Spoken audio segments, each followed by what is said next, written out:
Alors, autre sujet du jour, et pas des moindres, hein, si vous avez suivi mon actualité, vous avez vu que j'aborde la question du déni de réalité qui arrange bien l'État. Hein. Et de ce fait, je pense que sur mon passage, il y a aussi beaucoup de gens qui m'ont laissé passer parce que j'étais grande gueule et que je parlais et que c'était un petit peu le deal hein, en disant il faut qu'elle parle. Voilà, donc il y a des gens quand même qui m'ont porté et défendu en cachette, hein, qui ont dû montrer patte blanche et que j'ai dû faire des choses pour rassurer de manière à dire non non mais elle va parler. Et que donc ça veut dire qu'il y a tout un tas de gens, de populations, de peuples de tous les pays qui sont fatigués d'être utilisés comme des esclaves, hein, pour les finances des uns ou des autres, pour des engagements politico-militaires ou commerciaux ou géopolitiques. Oh là là, putain ça va me gonfler ça. Hop, tac. Tiens, on va mettre ça, hop. Oui, je confirme, merci beaucoup.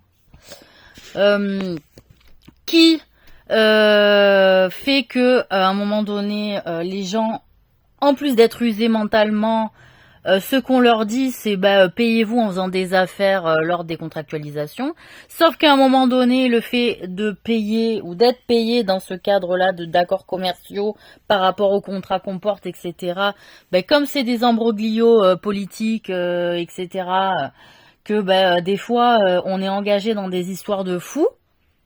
Hein, et que du coup on met à mal la sécurité de notre famille, on met à mal la sécurité des gens de notre pays, on met à mal des personnes ou des clubs ou des groupes ou des communautés qu'on représente, qu'on peut mettre en danger, parce que aussi quand on gagne de l'argent, on investit, que parfois quand on gagne de l'argent, on prend de mauvaises habitudes de riches, et que après il va falloir tenir aussi la baraque pour pouvoir continuer à avoir son putain de train de vie, ce pourquoi on s'est sacrifié aussi à des moments.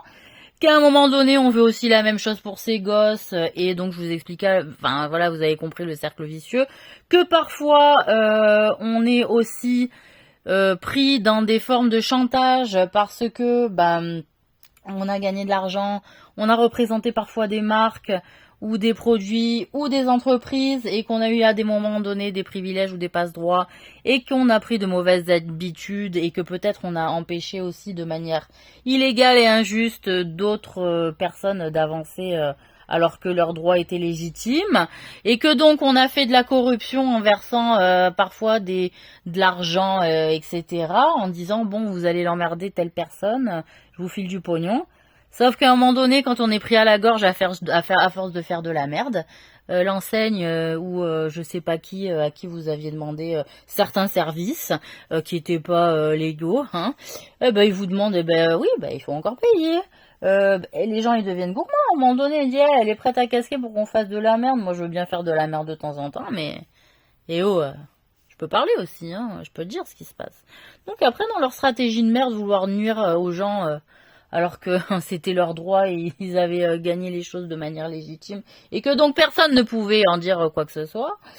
Et pour cacher vos petites magouilles, il va falloir continuellement payer et que des fois on est pris dans des embrouillios de merde, de meurtres, de conneries, alors qu'au départ ce que vous vouliez c'était quoi? Gagner un peu plus d'argent, faire la belle dans les magasins, être sponsorisé par certaines marques ou hommes, hein, voilà, je parle des femmes, je suis un peu énervée mais ou homme.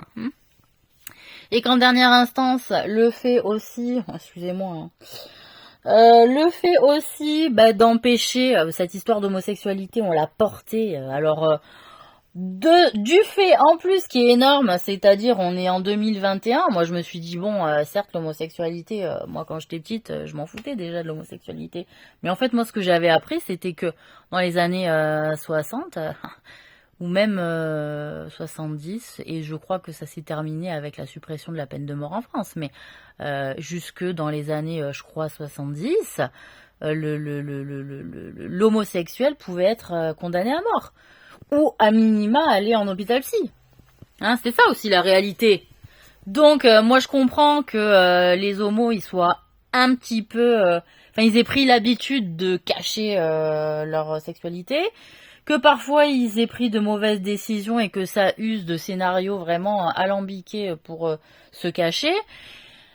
Les gens ils se déclarent, c'est vrai. Moi quand j'étais ado, je voyais des histoires, ouais mon père il m'a foutu dehors parce que j'étais homo. Je trouvais ça vraiment d'une connerie.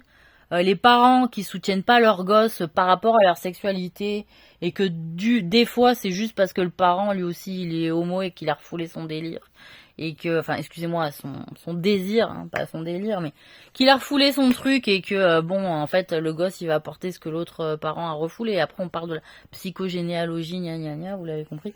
Bon enfin bref, tout ça pour dire quoi, que quand on est dans un déni aussi de réalité, qu'on nie l'amour, parce que ça concerne nier les faits d'amour, ça concerne pas que les homosexuels en plus. C'est-à-dire que déjà, eux, ils étaient dans la merde. Ça s'est un peu démocratisé à partir des années 90. Mais quand voilà, après on nous fait croire les LGBT, gna gna gna. Bon, vous avez vu d'autres vidéos, vous savez ce que j'en pense de ça. Faut que, voilà. Mais il n'y a pas que. Il y a les rois, les reines, les nobles, pas les nobles, les aristos, pas les aristos, qu'ils sont mariés sans amour, la famille machin va faire rencontrer la famille truc, que c'est que des mariages arrangés, alors qu'on bouffe des histoires d'amour à la sauce chocolat toute l'année, genre j'assume mon amour pour toi, même si tu es pauvre, même si tu es riche, même si tu es une prostituée, même si là. Donc on nous tape des téléfilms comme ça où on nous dit lâchez tout, l'amour ça peut exister. Il y en a qui l'ont vécu, puis ça se finit 4 ans après, ils ont pas compris pourquoi. Et puis alors après ça rejoue pas, ça réessaye pas. Alors que il y a des histoires de pognon de fou au milieu, qu'en plus de ça, il y a des gens de plus en plus, ou une jeunesse de plus en plus ambitieuse aussi, qui à force de moins goûter à l'amour, que ce soit auprès des parents ou auprès des gens de leur génération, se disent bon bah finalement je vais miser sur le pognon, je vais faire ma pute sur internet, je vais me gagner du fric. Ce que j'aime c'est jouir, c'est ça. Mais après, faire des compromis, des efforts, bah ça m'enlève de la jouissance et que donc vivre un truc. Bon, voilà, je veux dire, bah ouais, mais sauf que excuse-moi, la vraie vie, des fois, on n'a pas que de la jouissance non plus, faut se le dire, et que c'est pas qu'il faut apprendre à pas se taper un resto quand on peut pas, enfin que voilà, c'est pas que quand on n'est pas satisfait de certains désirs, on ne doit pas en faire tout un plat. Ça fait partie de la vie aussi, et ça permet aussi d'autres moyens d'apprendre à regarder l'autre et de s'aimer aussi différemment malgré les difficultés. Je veux dire, alors ça y est, je me mets avec quelqu'un qui a du pognon du jour au lendemain, il gagne plus de pognon, je l'aime plus. Parce que je l'aimais pour son pognon. Ou alors, tiens, je baisais avec la personne pendant 3 ans, tiens, je prends moins mon plaisir. Allez, je vais aller voir ailleurs. Bon tiens, elle faisait bien à manger, je sais pas quoi, elle est tombée malade, je sais plus que c'est toujours trop salé, c'est pas assez cuit, bon allez je vais aller en trouver une autre. Bon, c'est bon, on est des mouchoirs de poche, non les gens? Donc en plus quand je parle donc c'est-à-dire c'est le premier déni de réalité, c'est ça en fait, C'est-à-dire la nature de l'autre, elle peut changer, elle peut évoluer, ce qu'on fait aussi avec l'autre va influencer sa manière d'être avec nous aussi, soyons clairs. Si au départ on la valorise puis que du jour au lendemain on l'humilie, on lui parle comme de la merde, forcément la personne elle va se recroqueviller sur elle-même, d'accord? Donc elle va être moins tournée vers nous, moins agréable, voilà. Bon après il y en a, ils se démènent pour leur nana, mais ils leur filent que du pognon et ferment ta gueule. Donc finalement après l'autre elle prend que le pognon, elle ferme sa gueule et elle va voir ailleurs si elle trouve l'amour et puis c'est tout. Il y a plein de schémas possibles. Moi ce qui me choque au-delà de ça, c'est que on a été pris dans des embrouillos politico-géopolitiques de fous pour des histoires d'amour et de sexualité, d'accord ? Pour des histoires aussi de méfaits sexuels, de violences sexuelles, d'abus sexuels, ok ? Et que en dernière instance, l'État utilise des personnes dans des stratégies politico-militaires, par exemple. Moi, c'est mon cas. Tout le monde le sait que je suis militaire. Tout le monde le sait, la France entière le sait. Le réseau mental, ça marche très bien, même au travers de la télé. Sauf que comme il n'est pas exprimé légalement, je ne peux revendiquer aucun droit. Et ça, on est des millions à le vivre. C'est-à-dire que on m'a blousé, on m'a manipulé, pas de manière on va dire, réel dans le sens où ça faisait partie des choses, d'informations qu'on pouvait communiquer mentalement, mais il n'y a pas forcément de papier, où il n'y a pas forcément de témoins, où il n'y a pas forcément de vrais souvenirs, de clair. Je peux pas donner de date, je peux pas donner d'année, je peux pas donner de mois, hein, parce que tout est manipulé aussi au niveau de ça, hein, que ce soit la sortie des films, que ce soit la date des vidéos, que ce soit les dates d'émission, tout est trafiqué. Donc à un moment donné, on ne peut pas se fier du tout à cette forme de réalité, d'accord? Et que, en dernière instance, moi, hein, vous l'avez bien pris mon engagement militaire, hein. Quand j'ai fait ma journée d'appel à la journée civile quand j'avais 16 ans, je suis allée quand même faire une journée dans un camp militaire dans ma région, dans les Bouches-du-Rhône, et que j'ai passé une bonne journée, et qu'à la fin on m'a dit est-ce que vous aimeriez travailler dans l'armée? Moi dans ma tête je dis ah bah oui, ça m'a l'air cool, mais par contre putain, me taper du service, les armes, traîner dans la boue, randonner avec des cailloux dans le sac, c'est pas mon truc. Il m'a dit mais vous aimez mentalement, hein? Est-ce que vous engagez dans l'armée mentalement? Moi, enfin, je veux dire, j'ai toujours eu l'habitude de parler mentalement sans que je me dise que ça voulait dire un truc, hein, vous le savez. Mais dans ma tête, j'ai dit, ah, bah, m'engage mentalement, oui, je m'engage, bien sûr. Et que dans tous les cas, ben, ça a été acté, ça, vis-à-vis de l'État. Et par contre, j'ai pas une retraite, moi, pour le service rendu à la nation. Comment je le revendique, ce droit-là? Alors? Et on est des millions comme ça? Parce que sous couvert, tiens, on passe une journée à droite parce qu'on a fait un beau passage ou qu'on travaille bien, qu'on fait des bons contrats. Ah bah tiens, demain je travaille à Bouygues. Ah bah tiens, demain je travaille à la gendarmerie. Ah bah tiens, demain je travaille chez dans un resto. Ah bah tiens, demain je travaille chez Camarly. Ça va 5 minutes? Et moi, je suis restée dans mon boulot, je changeais pas toutes les 5 minutes, hein. Mais qu'est-ce que c'est que votre délire? Alors après, qu'on soit flic en civil, comme ça peut être le cas de tas de gens en fait, ou gendarme en civil, hein, ou tiens, faisant partie des services secrets en civil, ou tout ça.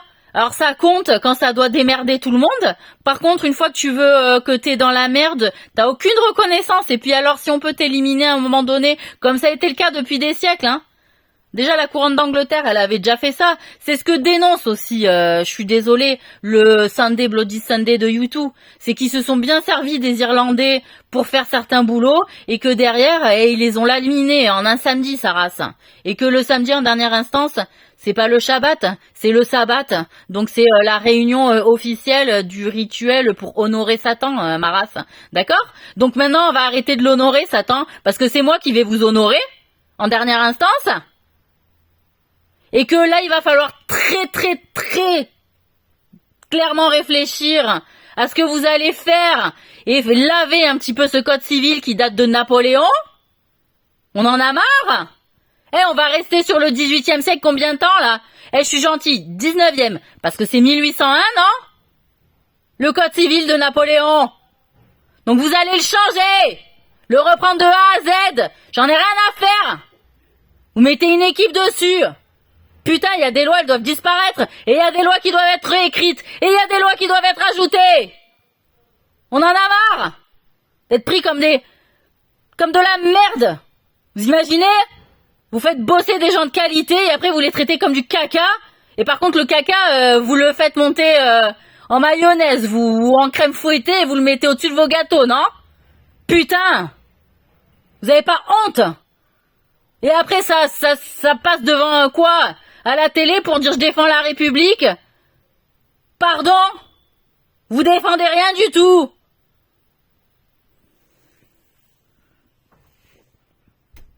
Voilà ce que j'ai à dire. Et on est des tas de gens à penser comme moi. Et je suis outré de voir ce que vous faites des gens de votre peuple. Voilà, désolé, change de chaîne. Désolé, c'est pas contre vous. Je suis fatiguée, quoi, merde, putain. Voilà, donc, voilà.